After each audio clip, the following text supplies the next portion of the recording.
From the earliest days of my childhood, I had been blessed with the kindness of a woman who was, in many ways, more of a mother to me than my own. Her name was Sarah, and she had a heart of gold.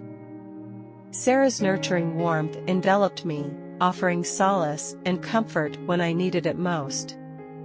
She was always there with a gentle smile and soothing words that could mend any wound, whether physical or emotional. Sarah was, in fact, the reason for some of my earliest childhood smiles. I remember the joy that filled my heart when she would visit, her presence a beacon of happiness in my life.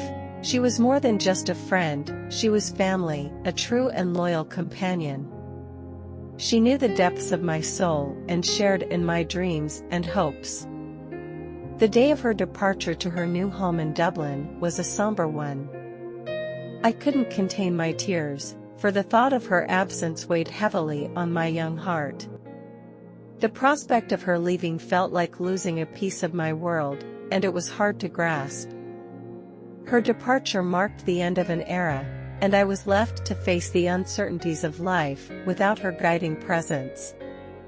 As we returned to our house after bidding her farewell, I met Martha, a kindly and seasoned woman with eyes that sparkled with warmth.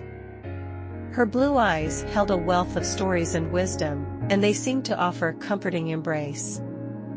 Martha was introduced to me as the new caretaker of our home, and her welcoming smile put me at ease. Martha graciously offered to give me a tour of the house. The once familiar spaces had taken on a new life with her arrival, and I felt a growing sense of curiosity and excitement. It was as though Martha's presence had breathed new energy into our home, transforming it into a place of renewed hope and happiness. At dinner time, we gathered around the table, and I couldn't help but marvel at the newfound sense of unity and camaraderie that filled the room. My heart had been heavy with sorrow earlier in the day, but now, in the presence of Martha and my family, I was filled with a sense of joy that I hadn't expected. During the meal, I remained silent, cherishing the moment and reflecting on the significant changes in my life. Sarah's absence was still keenly felt, but I began to appreciate the opportunity to create new bonds and make new memories. The house, once tinged with melancholy, now brimmed with life and vitality. Following dinner, the day's activities had taken their toll on me, and I felt an overwhelming sense of exhaustion. I made my way to my bedroom, which felt like a sanctuary amidst the whirlwind of emotions. I longed for a peaceful night's sleep, a chance to rest my weary body and, in the stillness of the night, ponder the events of the day.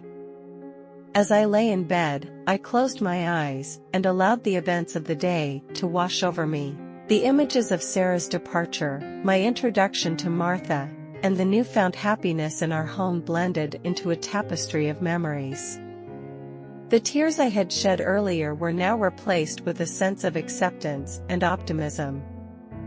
I drifted off to sleep, feeling that the world held both moments of sadness and opportunities for new beginnings.